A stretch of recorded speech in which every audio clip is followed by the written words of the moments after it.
name is Soborno I'm from Berry Science Lab, and today is day 2 of reading. And no, we're not going to be reading the same book again because that is boring. So today we are going to be reading Physics for Scientists by Douglas C. and Cole. So everyone to come. Actually, no.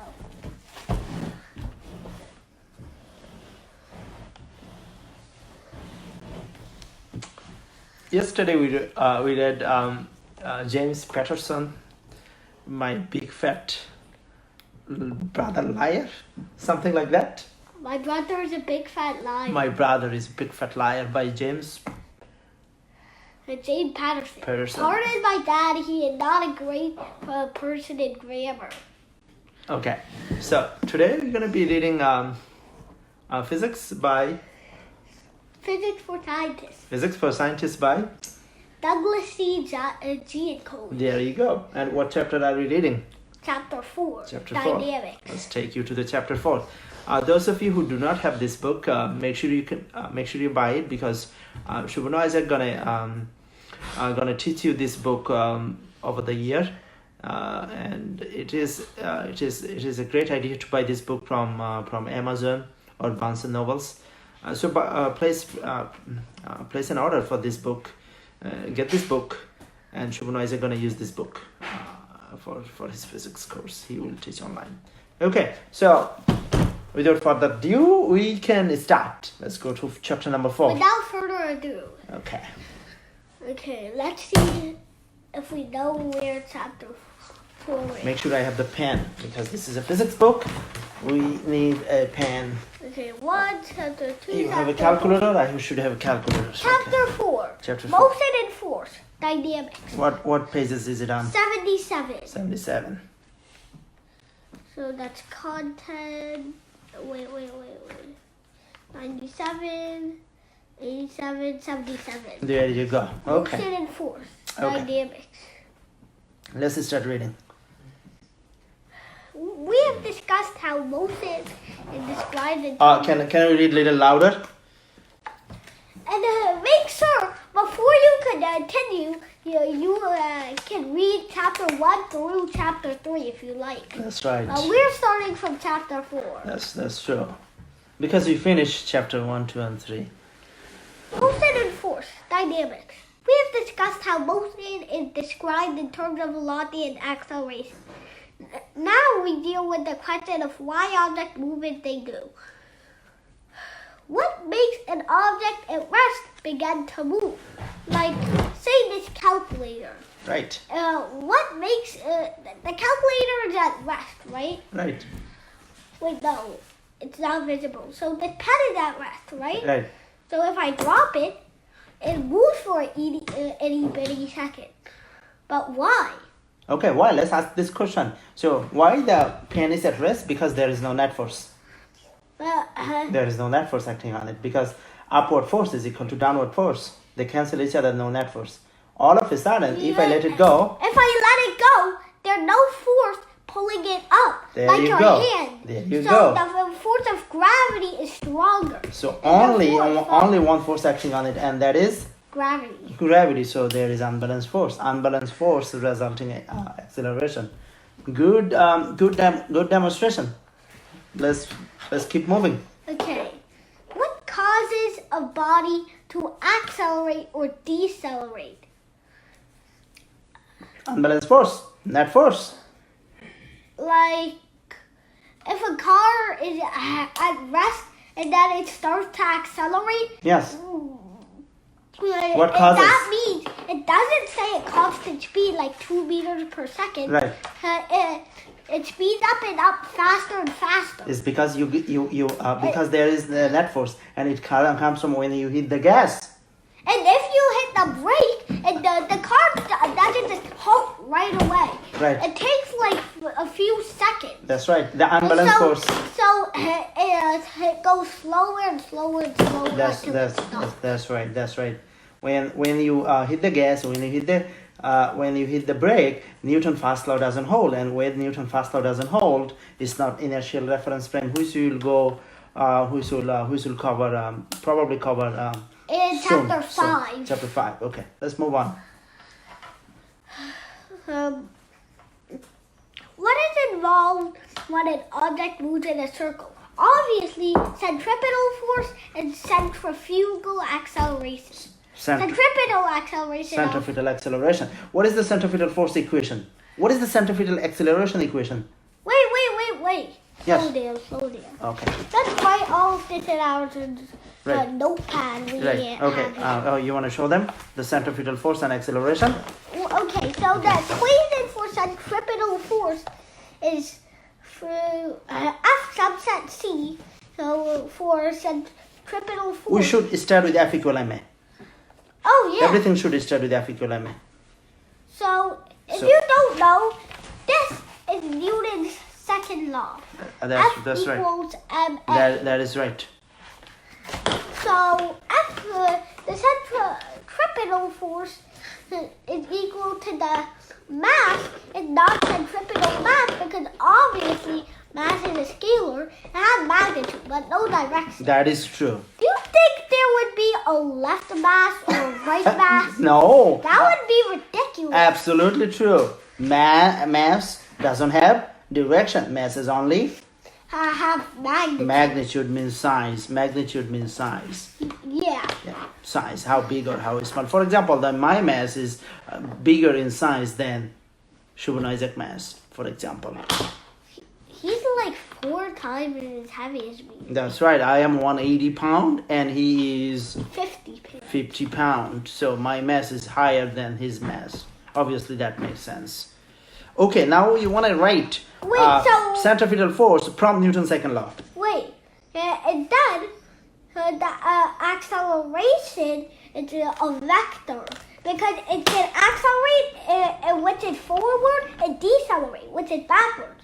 So it had magnitude like 5 meters per second squared, and it had direction like -7 meters. That's right. Square. That's right. So acceleration, unlike mass, is a vector quantity.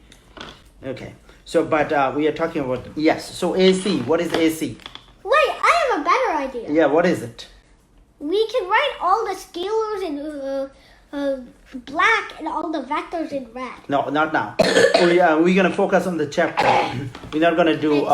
We're not gonna do anything outside of chapter. Okay. We're not gonna move to Einstein field equation. No, not now. We're gonna keep our focus on the chapter. Okay. So let's write the centripetal force. Okay. What is the equation? So it says FC equals to MAC. AC. Okay. So what is AC? And the centripetal acceleration and the acceleration you have when going in a circle multiple times. That's right. Either clockwise Or counterclockwise doesn't make counterclockwise. difference in the equation. So when we talk about circle, we talk about a radius, right? Yeah. So I expect radius in the formula. So what is the AC? What is the formula for AC? AC? Yes. What V squared over R. So M V squared over R. Wait a second. Yeah. I think I just discovered something. Oh, you did? So we can derive Right. AC equals FC over F. And what was the equation you said for centripetal acceleration again? V squared over R. V squared over R equals centripetal force over mass. Oh my God, this guy is genius. Look, what do you have? Okay, all right, continue. We can also... All right, V squared in terms of? Wait. V squared M. Okay. I derived totally new equation from this. That's right. So, okay, no, I mean, you can prove that.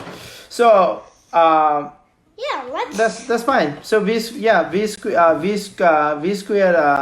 That is a very clever Yeah. set of equations. that's right. V squared, yeah, that's right. So, yeah, that's it, the same thing. These and these are the same thing, Yay! right? These and these are the same thing. Wow, fantastic. Ah! Okay, so M V squared over R. Fantastic. Okay, let's move on. Okay, before we delve into the subject of dynamics, which is the study of how objects move, like my hand right now. Okay, so the motion, motion is what? What is motion? Motion can divide in two parts: kinematics and dynamics. Kinematics describe motion, and dynamics explain motion. Just to give you some idea. Okay, so we are doing dynamics. Dynamics explain motion. Okay, before we delve into the subject of dynamics, we first discussed the concept of force in a qualitative way. Force is always push and pull. Yeah, so for example, if I push this and calculate, wait, I need something pretty tall. Yeah. So if I push this, sorry, to our viewers. That's fine. If I push it, it moves here. But now if I pull it, it moves backwards. Right, absolutely. If I don't apply any force, it stays at rest. Absolutely. Obviously. So force is that's why push or pull. And if you're thinking of dropping, we already explained that. The force of gravity is pulling on the object. Okay, absolutely. Okay, so the gravity. Why things falls? That really why hurt things my falls? ears. Why things falls? Because of gravity. Okay, if there is no gravity, okay, if I let it go over here, then it's gonna stay over here. It's not gonna move because why things fall? Because of gravity. That dropping calculator. So gravity is a hurt my force. ears. Gravity is also a force. Push pull is a force. Gravity is also a force. Okay, let's move on. That dropping calculator hurt my ears. Oh, that's fine. Okay, let's move to the Giancoli. Ow. Okay, sorry. Giancoli is the last name of the author of this book. That's right. Let's go to Giancoli. So, figure 4.1. And exerting a force on a stone car. We're not going to show you the pictures. That's fine. Yeah, that's right. Okay, we're not gonna. We can show them the thing, but in a very clever way. So we can take a picture and show you the thing. Yeah. Okay. Take the picture. I'm a great cameraman. Yeah. Take the picture. No. Do it quickly. Yeah. Okay. No, I'll take the picture and you show them. Okay. Now you can show them the picture. So this is an example of force because he is pushing the car. This is an example of force because he's showing he's pushing the guy is pushing the car. You see, the guy is pushing the car. Yeah. Okay. They are saying. I have to unlock it. So then he's gonna.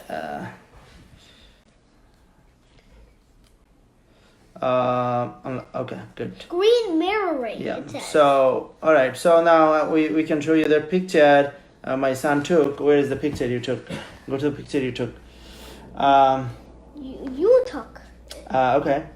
So, let's see. Wrong way. This and this. Okay. So here's the picture. So in this picture, this is an example of force because he is applying force to the force to the car. So he's pushing the car. The boy is pushing the car. The boy is pushing the car because the car is at rest. Nobody is pushing the gas. That's right. So he is trying to push it. Yes. Okay. Let's There's go. also pull, but we will show you that later. Okay. Let's continue reading. 4.1 Force. Intuitively, we experience force in any kind of push or pull on an object. When you push a grocery cart or a stone car, the figure 4.1 or the figure we just. No, let's continue it for a long time. Because this is a reading. This is our reading initiative. So you are exerting a force on it. Okay. When a motor lifts an elevator, a hammer hits a nail, or the wind blows the leaves of a tree, a force is being exerted. We say that an object falls because of the force of gravity. Forces do not always give rise to motion. For example, you may push very hard on a heavy desk and it may not move. Why is that? maybe the heaviness gets glued to the ground. What do you call that glue? What do we call that glue? Attached. Friction. We call that friction. And there are two types of friction, static and kinetic. The name of this glue is static friction. Okay, so for example, what if the friction is like infinite, so you can't move anything? Well, I mean, there is no such thing as infinite, okay? Oh, yeah. Yeah, there is no such thing. Because then you wouldn't be able to move your yeah, absolutely. So it has to be, in order to move anything, you have to overcome the force of friction, especially static friction, which is greater than the kinetic friction. Okay, let's continue. Our main focus is reading. Okay. Okay. One way to measure the magnitude or strength of a force is to make use of a spring scale. Figure 4.2. Right. Okay. Normally, such a spring scale is used to find the weight of an object. By weight, we mean the force of gravity acting on the body. That's right. So, not like our weight in pounds. That's right. So our weight in pounds. It's a different kind of weight. It's a common misconception. When you go to the doctor office, doctor tells you the weight. A doctor supposed to, what doctor actually supposed to tell you your mass. Okay, doctor doesn't measure your weight. Weight is a mass times acceleration due to gravity. So my weight, doctor tells me, if I go to doctor tells me, Professor Rashid Berry, you are 180 pounds. What I do, I tell the doctor, multiply 8.45, and that is my mass. So if I do, so that, can you find it? Find my mass? I am 180 pounds. Times 0.45. So my mass is 81 kilogram. However, my weight is not 81 kilogram. Isaac, can you find my weight? Your weight is 81 times 9.8. 81 times 9.81. My weight is 794. So my weight is 795. 795 Newton. Okay, my weight is 795 Newton here on the earth. Isaac, can you find my weight on the moon? Let's go to the moon. Let's go to the moon. Shh. We are on the moon now. What is my weight on the moon, Isaac? A sixth of your weight on the earth. So my weight is 132. 132 what? 132. Yeah, about 132 Newton. So my weight on the earth is? 795. My weight on the moon is? 132. So weight, not same. Weight depends on Let's go to Mars. Let's go to Mars. It's going to be different weight. So weight changes. It's going to be a third of your weight on Earth. So 795 divided by 3 is equal to 265. So 265 Newton. On the Mars, my weight is 265. On the Earth, my weight is 794. On the Moon, my weight is 162. So what's going on over here? What is going on is weight actually changes, but mass never does. My mass is 81 here, 81 Moon, 81 Mars, and 81 where? Everywhere I go. In Newtonian physics. Einsteinian physics is a different story. Isaac, you did lots of study on it, right? When things move faster, mass increases. You did those kind of awesome things, right? The twin paradox. Also that, but we're not gonna do Einsteinian physics. We are confined in Newtonian physics today. Okay, let's go back. For tomorrow, we'll do Newton's, the Einstein's thing. Sure. Okay. Like the twin paradox. Sure. 4.2. Newton's first law of motion. Every one of you should know this. Oh God. First law of motion. Okay, tell them what is Newton's first law of motion. The first law of motion is momentum and inertia. That's right. Inertia is how much something wants to stay at rest when it's at rest. For example, this guy's inertia. This guy's inertia is smaller than this guy's inertia. It's because this one has more mass, so it wants to stay at rest more than that guy does. Okay, so we want to tell you said. For example, an elephant and the mouse. The mouse has to move around a lot, but the elephant doesn't have to move feels a lot because it has a lot of inertia. That's right. So inertia is only depend on the mass. And also we want to tell you one thing, and that is Momentum. no, and that is we said that momentum. You tell them the momentum. What is momentum? How much an object wants to stay in motion? Okay. And what is it in motion? For example, this has more momentum than this. Oh no. Here. Momentum depends on two things: velocity and the mass. So what is the momentum of this? Zero. Zero. Why? Because it isn't. It's not moving. If it's not moving, if an elephant at rest, what is this momentum? Zero. What is the momentum of Empire State Building? Zero. Because it's not moving. Yeah, technically it's not. Yeah, so if you don't move, you don't have momentum. Momentum is zero. Okay, so you divided. So as he said, momentum is how badly an object in motion like to keep in motion. So that's the momentum. Now, here's the point. Here's the catch. Now, he divided Newton's first law in a very interesting way in two parts. He called the first part inertia and second part momentum. Now, shall we put it together and say it in one big line? Okay. If we can. If an object is in motion, it wants to stay in motion. Yes. And if an object is at rest, it wants to stay at rest. One big sentence. No, one more thing. Very important thing you're missing. The names? No. Unless acted upon by A force. unbalanced force. Unbalanced force. Unless acted upon by unbalanced force. So what he said is basically object at rest like to stay at rest, object in motion like to stay in motion, unless acted upon by an unbalanced force. If it acted upon by unbalanced force, object in motion continue stay in motion in a straight line at the direction of the motion. Okay, so everything what he said can be written in just one letter. So you're gonna write Newton's first law in one letter. What? I'm gonna hold it. You're gonna hold it, and I'm gonna write it. So write sigma F is equal to 0. So net force is equal to 0. All right. So Sigma. But that's two letters, Dad. That's two letters. Sigma and F are two okay. letters. So this is Newton. This is Newton's first law. Hopefully you see that. So in mathematics, this is in mathematical. F is two letters. Okay, so Dad. 2 letters. Sure. So Newton's first law can be written in 2 words. Okay. But Now two letters. two letters. Okay. But not one. Not one. Okay. Of course. Okay. Sure. All right. Let's keep moving.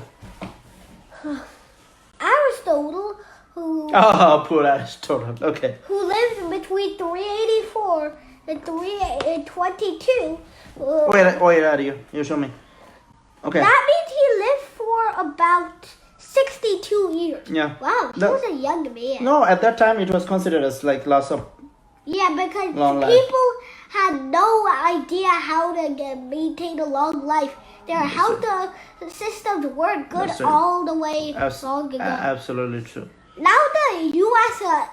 Life expectancy is 20 years older than Aristotle. That's true. Okay, let's keep moving. Believed that a force was required to keep it on I was like moving. So the poor Aristotle guy. By the way, do you know Aristotle? His idea held for over 2,000 years, and over 2,000 years before the birth of Sir Isaac Newton, Aristotle considered as the father of physics.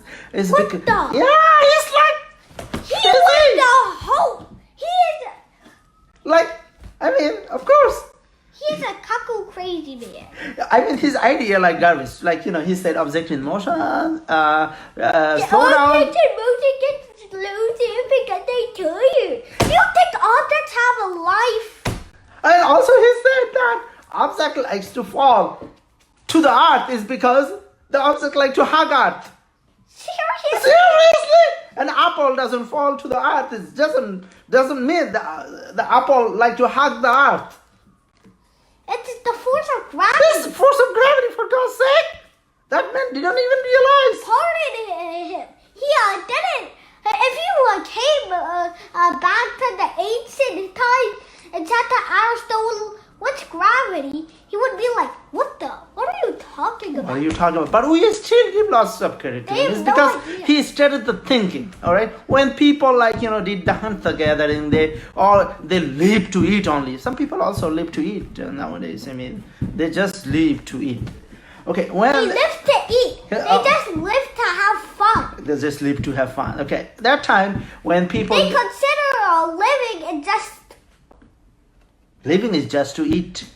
Okay. Now at that to time. eat and thrive and be an idiot and not study at all. That's right. So at that time, it was the society of hunter-gathering. At that time, the Aristotle was the first guy, among the first few guys, who started thinking scientifically. So we still give him credit. How much?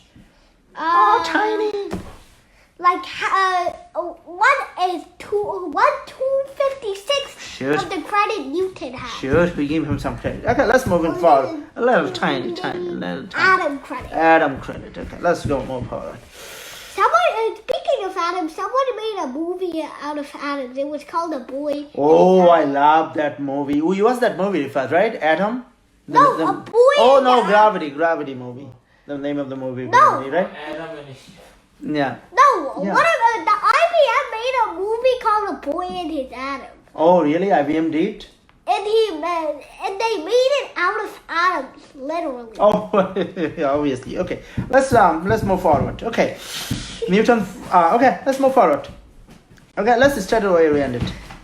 Aristotle guy always make us always make us make fun, force us to make fun. Is that right? Yeah. Okay. I'm kind of getting a little. He would. Oh, okay. So, Albert, can you pass me the lemonade? Yeah. Hey, I like lemonade. Me too. So you take the lemonade, I take some water. So it's a little break time, guys. Little break time. Whack. This is the worst lemonade I've tasted in. Why is that? Why is that is worse? I'm pretty sure they didn't add the sugar. They added brown sugar. Mom made it. Is it mom made it or we brought it from Chinese store yesterday? We brought it from the Chinese. Oh, those Chinese guys, they like to make money only. Okay, anyway, let's focus. Okay. That's why their lemonade is terrible. They don't even put one single effort into it. I They agree. just take water and lemon I and agree. do diddly daddly. I agree. I bet when they make lemonade, they have their kitchen covered in yellow and they have to clean it up. I agree. Yeah, Yeah. I want to be. Okay. Furthermore,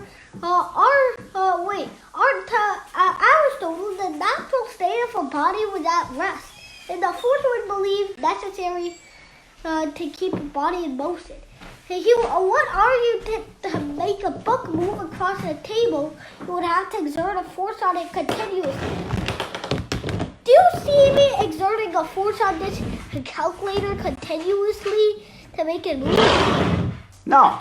And it's stop the Yeah. calculator. And now the argument come. Why calculator is stop? You may say, okay, I'm Aristotle and you Galileo. Okay, hey.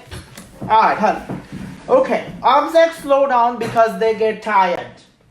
All right, Galileo? No, they don't. No, they don't. No, you're supposed to say, no, they don't, you ignorant Aristotle. No, they don't, you ignorant Aristotle. I'm going to show you, you ignorant Galileo. Look, this is an object, and I'm going to push it. It's a stop. It's slow down It's because not. it's get tired. No, it slows down because it's for a friction. Oh, really? Yes, So there was an unbalanced force acting on it, yes, and that's named friction? yes. Oh, Galileo, thank you. Okay. Then why did you say I was ignorant?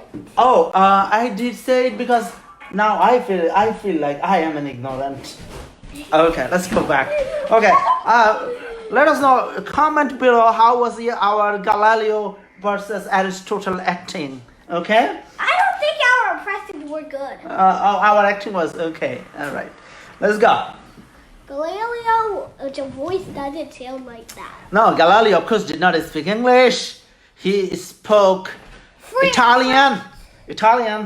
because he was born in Italy. Italy. And of course, Pizza. pizza. And of course, Aristotle did not speak English. He spoke Greek because he was born in Athens. Okay, let's go back. The Leaning Tower of Pizza. Leaning Tower of Pizza. Don't get confused with pizza. No, pizza. Pizza. Is pizza in Spanish. Yeah, that's right. Okay, all right, let's continue. Let's go back. All right, enough fun. To understand Galileo's idea, consider the following observations involving motion and along a horizontal plane. To put an object with a rough surface along a tabletop and constant speed requires certain amount of force. To put an equally heavy object with a very smooth surface across the table at the same speed will require less force. If a layer of oil or another lubricant is placed between the surface of the object and the table, then almost no force is required to move the object because oil has little to no friction. Let's go back to acting Galileo and Aristotle. Okay, can you prove, Mr. Galileo, that friction is the unbalanced force that stops an object, and can you prove that object don't get tired? Can you prove that? Yes. How? Wait, pretend this is ice. Oh, I see. Or you can say, put some lubricant over here. Put some lubricant over here. And then what would lubricant do? You ignorant Galileo? The lubricant would remove the friction. Oh, now I feel like I am an ignorant. Thank you, Mr. Galileo, for teaching your great granddaddy Aristotle. Wait, Galileo and Aristotle are actually related? Oh no, not by blood, but by time. Wait, actually my family, they're related? No, they are not related, but by time. Galileo came much later than Aristotle, about 2000 years later. Okay, all right, let's go back. That's 2 millennia. That's 2 millennium, yeah. Did you know? That's right. And 2 millennium, for 2 millennium, about 200, for about 2000 years, people thought Galileo, Aristotle is the father of physics. What a dumb idea. But anyway. No, it wasn't Aristotle who was dumb. It was the people who believed Aristotle who were dumb. Probably. But we still don't call him dumb, by the way. We respect him.